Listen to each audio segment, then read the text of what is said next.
இயேசுவை ஒரு தீர்க்கதரிசியாக அவள் அறிமுகப்படுத்தினாள். இயேசுவை குறித்த சாட்சி சொல்லியிருக்காள். ஸோ எனக்கு சாட்சி சொல்லணும்னா இயேசு யாருன்னு நீங்கள் சொல்கிறது தான் மிகப்பெரிய சாட்சி.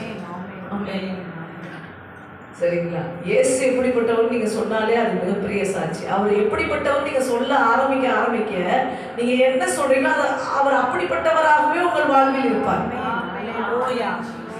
அவர் சர்வ வல்லமை உள்ளவர், சர்வ வல்லமை சொன்னீங்கன்னா அவருடைய சர்வ வல்லமை உன்னுடைய வாழ்வில் விளங்கி நீ நினைக்கிற உலக பிரகாரமான ஆசீர்வாதமும் உனக்கு கிடைத்துவிடும். பரலோக தேவனை நீ கனப்படுத்தும் போது தேவனை கனப்படுத்துவார். ஸோ இன்றைக்கு தலைப்பை அவர்கள் அறிவித்து விட்டார்கள். அதுதான் தலைப்பு, சாட்சியின் மூலம் விசுவாசிகளை எழுப்புவது, விசுவாசத்தை எழுப்புவது. ஆமென். அநேகரை விசுவாசத்துக்கு நேராக திருப்புவது. ஆமென். ஸோ சில பேர் லைட்டாக மேலோட்டமாக கர்த்தர் செஞ்சாருங்க அப்படின்னும் சாட்சி சொல்கிறவங்க இருப்பாங்க. கர்த்தர் எனக்கு செஞ்சார் அப்படின்னு சொல்லிட்டு. அப்படி இல்லை. சாட்சிகள் ஒருவனுக்குள் விசுவாசத்தை உண்டாக்குகிறது என்பதை அறிந்து பேசுங்கள். யாருக்கு ஒரு சாட்சி விசுவாசத்தை உண்டாக்குது? இந்த பைபிளே அறியாதவனுக்கு, புறஜாதிகளுக்கு உன்னுடைய சாட்சி விசுவாசத்தை உண்டாக்குகிறது. சரி, இப்போ நீங்கள் உங்களே ஆராய்ச்சி பாருங்க. சாட்சி சொல்லுங்க அப்படின்னு சொன்னால் ஆண்டரை பற்றி நீங்கள் என்ன சாட்சி சொல்லுவீங்க அப்படின்னு இப்போ எல்லாரும் ஒரு சாட்சி சொல்லுங்க அப்படின்னா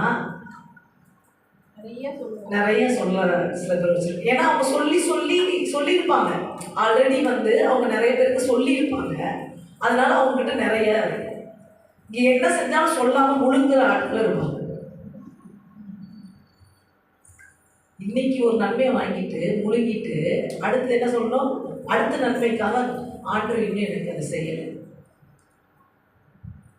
என்ன சொல்லுங்க? ஏன்னா இவன் வாங்கதான் முழுங்கிட்டான, சொல்லலையே, கற்கலையே. என்ன பண்ணணும்? வெளியில போடணும். வாங்கின ஆசீர்வாதத்தை வெளியில சொல்லணும். இவன் முழுங்கிட்டான் அப்படின்னா அடுத்த ஆசீர்வாதத்துக்கு தான் வடிப்பான். ஏன்னா அதை உள்ள போயிடுச்சு. தொட்டையில இல்லை, நெச்சில இல்லை, உள்ள போயிடுச்சு. அதுக்கு பேர் என்ன சொல்லுவாங்க? ஆக்சுவலா திருப்தி இல்லாதது. ஸோ நீ சாட்சி சொல்ல வேண்டும்னா ஆண்டவர் செய்த ஒவ்வொரு காரியத்திலும் நீ திருப்தி அடைய வேண்டும். கொடுத்த வீட்டிலேருந்து போடுற ட்ரெஸ்ல இருந்து குடிக்கிற தண்ணியிலேருந்து நீ திருப்தி அடைஞ்சாதான் சாட்சி சொல்ல முடியும். திருப்தி அடையல அப்படின்னா நீ சாட்சியே சொல்ல முடியாது. ஃபர்ஸ்ட் இல்லையா? புரிஞ்சுக்கிட்டீங்களா?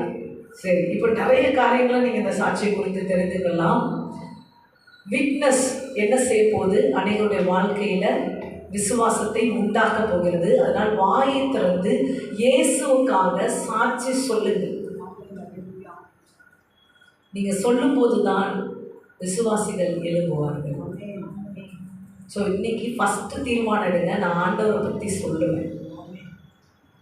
ஆண்டவர் ஏன் வாழ்வையில் நீ சால்வேஷனை பெற்றதே பெரிய சாட்சி. அதை எத்தனை பேருக்கு சொல்லியிருக்கேன் நான் கேட்குறேன். இப்போ சிஸ்டர் சொன்னாங்க, என்ன சொன்னாங்க? ஃபஸ்ட்டு சமாரிய பெண்ணோட சாட்சி. சமாரிய பெண்ணு எங்கே போய் சாட்சி சொன்னாங்க? ஊருக்கே சொல்லிட்டாங்களாம் சாட்சி. நீ எத்தனை பேருக்கு சொல்லியிருக்க? உன் பக்கத்து வீட்டிலேருந்து ஒரு 4 வீட்டுக்கு சாட்சி சொல்லியிருக்கியா? தெருக்கு ஒரு சாட்சி தெரியுமா? அந்த அம்மா ஊருக்கே, அதுகிட்ட ஒண்ணுமே இல்லை, அதுகிட்ட ஒரு நிலையான புருஷன் இல்லை, புள்ள இல்லை, வீடு இல்லை, தண்ணி குடிக்க கூட தெரியாத நேரத்தில் குடிக்க வருது. அந்த அம்மா ஊருக்குள்ள போய் தைரியமா சொல்லிச்சான், ஒருத்தர் இருக்கிறாரு வாங்க, அவர் என் லைஃப் சொல்லிட்டாரு, உனக்கு எதுவும் சொல்லுவாரு, ஒன்றை எதுவும் பேசுவாரு, நீ வான்னு சொல்லி கூப்பிடுச்சான். அந்த ஊருக்கு அந்த அம்மா தான் ஊழியக்காரி. உள்ள போவே இல்லை ஆண்டவர். உள்ள போனாலும் கூட உள்ள போகல.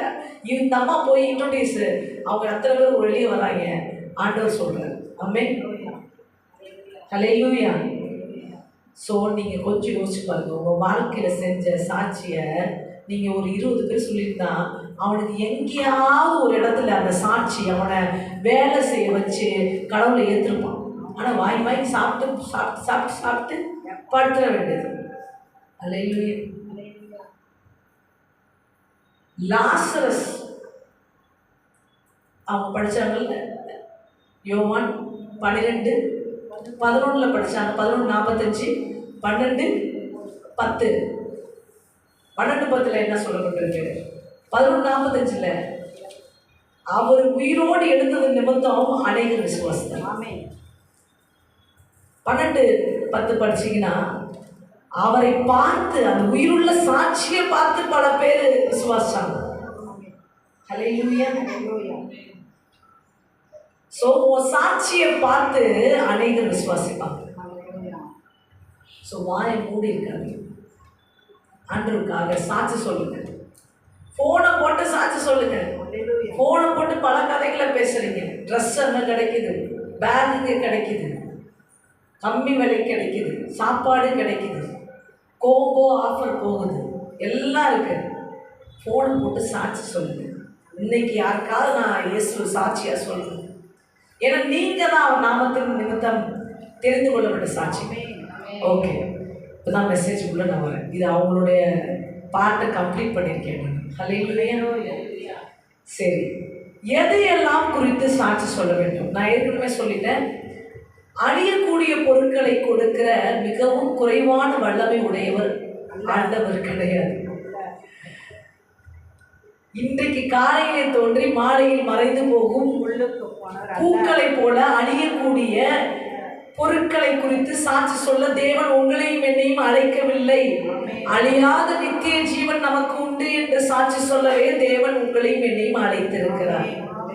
ஆமென். ஹல்லேலூயா. ஸோ முதலாவது நீங்க சொல்ல வேண்டிய சாட்சி என்னன்னா, நீங்க பெற்ற சால்வேஷன். அதை ஒருத்தர் உங்களுக்கு கொடுத்தார்ல, அவரை பத்தி. ஹல்லேலூயா.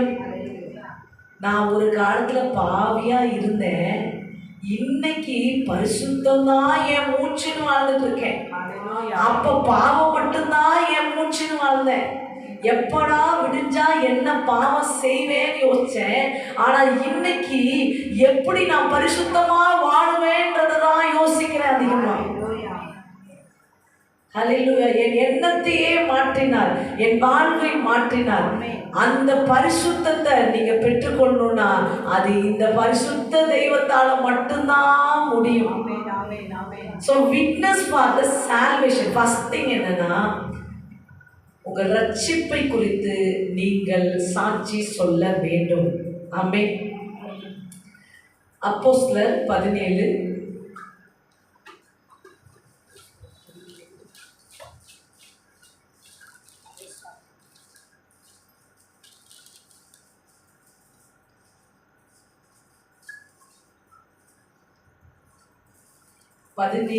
21-23 வாசிங்க. அந்த அந்தேனே பட்டணத்தார் எல்லாரும் அங்கே தங்குகிற அந்நியரும் நகமான காரியங்களை சொல்லுகிறதிலும் கேட்கிறதிலுமே ஒழிய வேறொன்றிலும் பொழுதுபோக்கு வைக்கிறதில்லை. மறுபடி படிக்கிறேன். அந்த அந்தேனே பட்டணத்தார் எல்லாரும் அங்கே தங்குகிற அந்நியரும் நகமான காரியங்களை சொல்லுகிறதிலும் கேட்கிறதிலுமே ஒழிய வேறொன்றிலும் பொழுதுபோக்குகிறதில்லை. அப்பொழுது பவுல் மார்ஸ் மேடையில் நடுவே நின்று, அந்தேனரே, எந்த விஷயத்திலும் நீங்கள் மிகுந்த தேவ பக்தியுள்ளவர்கள் என்று காண்கிறேன்.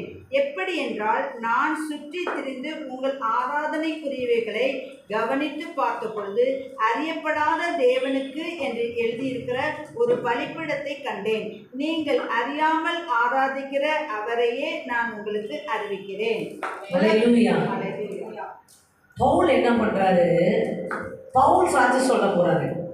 அவருடைய சாட்சிகள் பல நியாய சங்கங்கள் முன்பாக இருந்தது. இதுல அத்தேனா பட்டணத்துல எல்லா கடவுள் ஆராதனை, விக்கிரக ஆராதனையை ரொம்ப விரும்பினவங்க. அவங்கள்ட்ட போய் இவர் ஆண்டவர் பத்தி சொல்லணும். அப்ப சொல்றாரு, நீங்க அந்த ஃபுல் பேசேஜ் நீங்க படிச்சீங்கன்னா, நீங்க கண்டிப்பா அதை போய் ஃபுல்லா படிங்க. இந்த தேவன், நீ நிறைய தேவனை குறித்து இங்கே எழுதியிருக்கிற, நீ அறியப்படாத தேவன் என்று ஒரு தேவனை போட்டிருக்க, அந்த தேவனை தான் நான் சொல்ல வந்தேன். அதை சொல்லிட்டு அவர் சொல்றாரு, வானத்தையும், அந்த மிக முக்கியமான வார்த்தை, அதுல உலகத்தையும் அதில் உள்ள யாவற்றையும் உண்டாக்கின தேவனானவர் வானத்திற்கும் பூமிக்கும் ஆண்டவராய் இருக்கிறபடியால் கைகளினால் கட்டப்பட்ட கோவில்களில் அவர் வாசம் பண்ணுகிறவர் இல்லை. எல்லாருக்கும் ஜீவனையும் சுவாசத்தையும் சகலத்தையும் கொடுக்கிற அவர் நமக்கு யாதொன்று தேவையானது போல மனுஷர் கைகளால் பணிவிடை கொள்ளுகிறதும் இல்லை. மனுஷர் ஜாதியான சகல ஜனங்களையும் அவர் ஒரே இரத்தத்தினாலே தோன்ற பண்ணி பூமியின் மீதெங்கும் குடியிருக்க செய்து முன் தீர்மானிக்கப்பட்ட காலங்களையும் அவர்கள் குடியிருப்பின் எல்லைகளையும் குறித்திருக்கிறார். கர்த்தராகிய தம்மை அவர்கள் தடவியாகிலும் கண்டுபிடிக்கத்தக்கதாக தம்மை தேடும்படிக்கு அப்படி செய்தார். அவர் நம்மில் ஒருவருக்கும் தூரமானவர் அல்லவே, ஏனெனில் அவருக்குள் நாம் பிழைத்திருக்கிறோம், அசைகிறோம், இருக்கிறோம். அப்படியே உங்கள் புலவர்களிலும் சிலர் நாம் அவருடைய சந்ததியார் என்று சொல்லி இருக்கிறார்கள். நாம் தேவனுடைய சந்ததியார் ஆகிய மனுஷனுடைய சித்திர வேலையினாலும் புத்தியினாலும் உருவாக்கின பொன் வெள்ளி கல் இவைகளுக்கு தெய்வம் ஒப்பாயிருக்கும் என்று நான் நினைக்கலாகாது. இப்போ என்ன சொல்றாரு பவுல் அப்படின்னா, இவங்க கல்லு மண்ணுல எல்லாம் விக்கிரகம் செஞ்சு வளர்த்து வச்சிருக்காங்க. இவர் என்ன சொல்றாரு, இந்த தேவன் தம்முடைய ஜனத்தை ரத்தத்தினால உருவாக்கியிருக்க, அவருடைய ரத்தத்தினால உருவாக்கி இருக்காரு, அவர் போலவே உருவாக்கி இருக்காரு, அவருடைய சுவாசத்தை குறித்து உருவாக்கி இருக்காரு, நாம் தேவர்களில் ஒருவராக நம்மை உருவாக்கி இருக்காரு. அப்படி நம்மளே அப்படி உருவாக்கி இருக்கும் போது நீ போய் கல்லா அவரையே வணையிற? நீயும் நானும் தேவ சாயலா உருவாக்கப்பட்டிருக்கிறோம். அவர் ஜீவன் உள்ளவரா இருக்காரு, கல்லு கிடையாது. அவரில் ரத்தம் இருக்கிறது, ஜீவன் இருக்கிறது. அந்த ஜீவனுக்குள் நம்மை உருவாக்கி இருக்காரு. அப்ப இந்த கல்லுல ஜீவன் இல்லை, நீ கல்லுக்குள்ள போய் நீ கடவுள்னு சொல்லாத. நமக்கு அவருடைய ஜீவனால நம்ம அசைகிறோம், அவருடைய ஜீவனால நம்ம பிழைக்கிறோம். அவர் நமக்குள்ள இருக்கிறாரு. அல்லேலூயா. அவருடைய ரத்தத்தினால் பிறக்கப்பட்ட ஜனங்களாக இருக்கிறோம், தேவர்களில் ஒருவராக எண்ணப்படுகிறோம். அல்லேலூயா என்று மாஸ் மேடையில பேசுறாரு. அவர் பேசுறதை கேட்டு நடக்குது பாருங்க. 34 சிலர் அவனை பற்றி கொண்டு விசுவாசிகள் ஆனார்கள். அவர்களில் மாஸ் மேடையின் நியாயாதிபதிகளில் ஒருவனாகிய தியோனிசேயு என்பவனும் தாமாரி என்னும் பேருள்ள ஒரு ஸ்திரீயும். மிக முக்கியமாக அந்த மாஸ் மேடையோட தலைவர்களில் ஒருத்தர் இயேசுவை ஏற்றுக்கொண்டார். ஆமென். இவர் இயேசு கடவுள் கர்த்தர் எப்படி மனிதனை சிருஷ்டித்தார், கடவுள் என்றால் எப்படி இருக்கும்னு சொன்ன அந்த சாட்சியை கேட்டு. ஆமென். இன்னும் பல இடத்துல போனீங்கன்னா பவுல் தன்னோட லைஃப்பையே திரும்ப திரும்ப நிறைய நியாய சாசனத்துக்கு முன்பாக பேசியிருக்கார். நான் படிக்கலாம். அப்போ சொல்லும்போது பார்த்தீங்கன்னா, சவுல் போலானது. சவுல் என்பவன் இன்னும் கர்த்தருடைய சீஷனை பயமுறுத்தி கொலை செய்யும்படி, இது சவுலை ஆண்டவர் சந்தித்த ஒரு இன்சிடென்ட்டு. இந்த இன்சிடெண்ட்டை அவர் திரும்ப திரும்ப பல நியாய சங்கங்களுக்கு முன்பாக சொல்கிறாரு. நான் கர்த்தரால் தெரிந்து கொள்ளப்பட்ட ஒரு நபராக இருந்து கர்த்தரை துன்பப்படுத்தின ஒரு நபர் என்று சொல்லி சொல்கிறார். சரிங்களா? அப்படி துன்பப்படுத்தினவனாகிய என்னை ஆண்டவர் தெரிந்து கொண்டு ஞானஸ்தானம் பெறும்படி அறிவுறுத்தி ரட்சிப்புக்கு நேராக நடத்தினார். ஆமென்.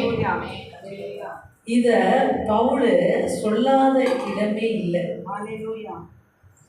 எங்கெல்லாம் கோர்ட்டு முன்னாடி நியாய சங்கத்துக்கு முன்னாடி நிறுத்துறாங்களோ அங்கெல்லாம் சொல்றாரு அவருடைய சால்வேஷனை.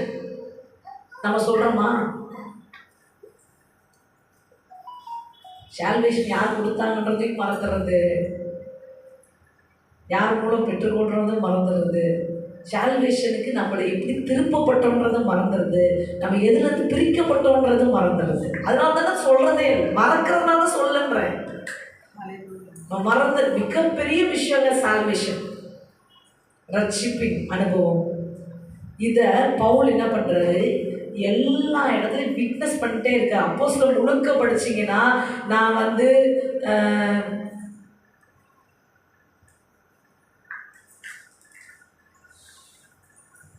அவர் என்ன சொல்றாரு, நான் வந்து ஒரு எபிரேயன், நான் வந்து நான் படிச்சுட்டு இருக்கேன், அப்போஸ்தலர் 19 படிச்சுட்டு இருக்கேன்.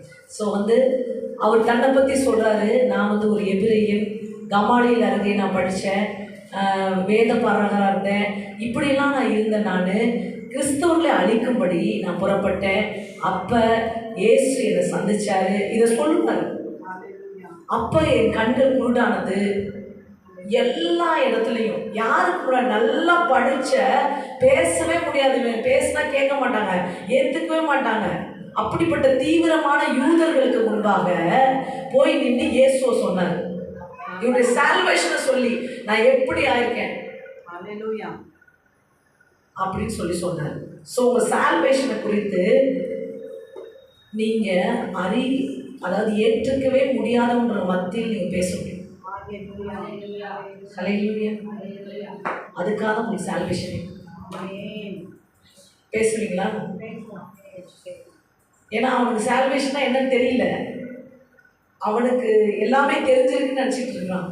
நியாய சங்கத்தில் உட்காந்துருக்குவேன், ஐ நோ எவ்ரி திங், எனக்கு எல்லாமே தெரியும், நானே ஒரு நியாயாதிபதி, எனக்கு நல்லது கெட்டது தெரியும், எல்லாமே தெரியும்ன்றான். உனக்கு தெரியாத ஒரு விஷயம் இருக்கியா உலகத்துல, அதுக்கு நான் தான் ஏன் சாட்சி அப்படின்னு நீ சொல்லணும். ஆமென்.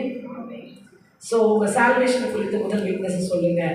அடுத்ததாக பார்த்தீங்கன்னா தேவன் உங்களுக்கு செய்த அற்புதங்களை குறித்து, இது நிறைய சொல்லியிருப்பீங்க. தேவன் உங்களுக்கு செய்த அற்புதங்களை மறக்காம எழுதி வச்சுக்கோங்க. சின்னதோ பெருசோ, சின்ன தொகையோ பெரிய தொகையோ வாய் வலிக்காம சொல்லுங்க. தேவன் உங்களுக்கு செய்த அற்புதங்களை நீங்கள் சாட்சிகளாக சொல்ல வேண்டும். ஆமென். மார்க் 5:1-19 முதல் வந்து அத்தேனா பட்டணத்தில் பவுல் சொன்ன சாட்சி மாதிரி தெக்கப்போலிக்கு ஒரு மனுஷன் சாட்சி. யார் தெரியுமா? 6000 பிசாசுகள் இருந்த ஒரு மனுஷன், லேகியோன் சாட்சி. தெக்கப்போலி என்ற ஒரு பட்டணத்துக்கு ஒரே ஒருத்தன் தான் சாட்சி. அவன் எங்க இருந்தான் தெரியுமா? ஆண்டவர் சொன்னாங்க, நான் நினைச்சேன்னா கல்லுகள் கூட எனக்கு அதை சாட்சி சொல்லணும். கல்லறையில கடந்தவன் எடுத்து சாட்சியை நிறுத்திட்டார் ஆண்டவர். ஆமென். அவருக்கு நம்ம சாட்சிகளாய் மாற வேண்டும் என்பது அவர் விரும்புகிறார். எனக்கு நீங்க தான் சாட்சின்னு சொல்றாரு ஆண்டவர். நான் இருக்கிறேன் என்பதற்கு நீங்கள் தான் சாட்சி. என்னுடைய வல்லமைக்கு நீங்க தான் சாட்சி. அல்லேலூயா. அப்படிதான் மார்க் 5:1-19 வரை படிச்சிங்க அப்படின்னா படிக்கலாம். 1:19 ஓரளவுக்கு நம்ம படிக்கலாம். அவர்கள் கடலுக்கு அக்கறையில் உள்ள கதரேனுடைய நாட்டில் வந்தார்கள். அவர் படவிலிருந்து இறங்கின உடனே அசுத்த ஆவியுள்ள ஒரு மனுஷன் பிரேத கல்லறைகளில் இருந்து அவருக்கு எதிராக வந்தான். அவனுடைய குடியிருப்பு கல்லறைகளிலே இருந்தது. அவனை சங்கிலிகளினாலும் கட்ட ஒருவனாலும் கூடாதிருந்தது. அவன் அநேகம் தரம் விலங்குகளினாலும் சங்கிலிகளினாலும் கட்டப்பட்டிருந்தும் சங்கிலிகளை முறித்து விளக்குகளை தகர்த்து போடுவான். அவனை அடக்க ஒருவனாலும் கூடாதிருந்தது. அவன் எப்பொழுதும் இரவும் பகலும் மலைகளிலும் கல்லறைகளிலும் இருந்து கூக்கரிலிட்டு கல்லுகளினாலே தன்னை காயப்படுத்தி கொண்டிருந்தான். அவன் இயேசுவை தூரத்திலே கண்டபோது ஓடி வந்து அவரை பணிந்து கொண்டு, இயேசுவே, உன்னதமான தேவனுடைய குமாரனே, எனக்கும் உமக்கும் என்ன? என்னை வேதனைப்படுத்தாதபடிக்கு தேவன் பேரில் உமக்கு ஆணை என்று மிகுந்த சத்தமிட்டு சொன்னான். ஏனெனில் அவர் அவனை நோக்கி, அசுத்த ஆவியே, இந்த மனுஷனை விட்டு புறப்பட்டு போ என்று சொல்லியிருந்தார். அப்பொழுது அவர் அவனை நோக்கி, உன் பேர் என்னவென்று கேட்டார். அதற்கு அவன், நான் அநேகராய் இருக்கிறபடியால் என் பேர் லேகியோன் என்று சொல்லி தங்களை அந்த திசையிலிருந்து துரத்திவிட்டபடியால் விடாதபடிக்கு அவரை மிகவும் வேண்டிக் கொண்டான். அப்பொழுது அவ்விடத்தில் மலையருகே அநேக பன்றிகள் கூட்டமாக மேய்ந்து கொண்டிருந்தது. அந்த பிசாசுகள் எல்லாம் அவரை நோக்கி, பன்றிகளுக்குள்ளே போகும்படி அவைகளுக்குள்ளே எங்களை அனுப்பும் என்று அவரை வேண்டிக் கொண்டன. இயேசு அவைகளுக்கு உத்தரவு கொடுத்தவுடனே அசுத்த ஆவிகள் புறப்பட்டு பன்றிகளுக்குள் போயின. உடனே ஏறக்குறைய 2000 பன்றிகள் உள்ள அந்த கூட்டம் உயர்ந்த மேட்டிலிருந்து ஓடி கடலிலே பாய்ந்து கடலிலே அமிழ்ந்து மாண்டது. பன்றிகளை மேய்த்தவர்கள் ஓடி இதை பட்டணத்திலும் சுற்றுப்புறங்களிலும் அறிவித்தார்கள். அப்பொழுது சம்பவித்ததை பார்க்கும்படி ஜனங்கள் புறப்பட்டு இயேசுவினிடத்தில் வந்து, லேகியோனாகிய பிசாசுகள் பிடித்திருந்தவன் வஸ்திரம் தரித்து உட்கார்ந்து புத்தி தெளிந்து இருக்கிறதை கண்டு பயந்தார்கள்.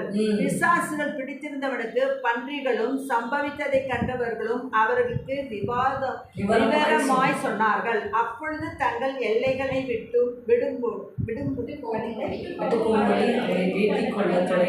அப்படியே அவர் படவில் ஏறுகிற பொழுது பிசாசு பிடித்தவன் அவரோடு கூட இருக்கும்படி தனக்கு உத்தரவு கொடுக்க அவர் வேண்டிக் கொண்டான். இயேசு அவனுக்கு பிரதியுத்தரமாக, உத்தரவு கூடாமல் நீ உன் இனத்தாரிடத்தில் உன் வீட்டுக்கு போய் கர்த்தர் உனக்கு இறங்கி உனக்கு செய்தவைகளை எல்லாம் அவர்களுக்கு அறிவி என்றார். ஆமென். டெலிவரன்ஸை பற்றி எத்தனை பேர் வெளியில சொல்லுங்க? விடுதலை போய் சொல்லுங்க. ஏன்னா அனைவருக்கு அந்த விடுதலை தேவை. நீ சொன்னாதான் இவர் தான் விடுவிக்கிறவர் என்பது வெளியே வரும். ஆமென். ஹல்லேலூயா. அப்ப இவன் போய் சொன்ன சாட்சி தான் தெக்க மொழிக்கு. ஏன்னா உள்ளவே போல இயேசு உள்ள உடலை இவங்க. ஆனா ஆண்டு சொல்ற, நீ ஏன் பின்னாடி வர்றது, தெக்க மொழிக்குள்ள போக முடியல, நீ போய் சொல்லு. சமாரியாவுக்கு எப்படி அந்த ஸ்திரியோ தெக்க மொழிக்கு லேகியோன்னு, இப்படி அத்தனை பட்டணத்துல பவுல். இப்ப நம்ம பட்டணத்துக்கு யாரு? நம்ம தான். Hallelujah. Not only me, the people, நிறைய பீப்புள் இருக்காங்க. அறுப்பு பகுதி வேலையாட்களும் நான் மட்டும் கிடையாது, நீங்களும் தான். Amen. Hallelujah. So miracle, deliverance மிராக்கிளை இவர் போய் சொல்லும்படி ஆண்டவரே சொன்னார். ஆமென். விடுதலை குறித்து நீங்கள் பேச வேண்டும், சாட்சி சொல்ல வேண்டும். ரொம்ப கட்டில் ரொம்ப பிரச்சனைங்க, விடுதலை அடையலாங்க, ஆண்டவர் இருக்கிறார். ஆமென். ஒருவர் உண்டு கட்டுகளை உடைக்கிறவர், விடுதலை கொடுப்பவர். ஹல்லேலூயா. விடுதலை குறித்து சாட்சி சொல்லுங்கள், அற்புதத்தை குறித்து சாட்சி சொல்லுங்கள், ரட்சிப்பை குறித்து சாட்சி சொல்லுங்கள். லைஃப் சேஞ்ச் ஆச்சு, டிரான்ஸ்ஃபர்மேஷன் ஆச்சு. பார்த்தீங்களா? உங்களோட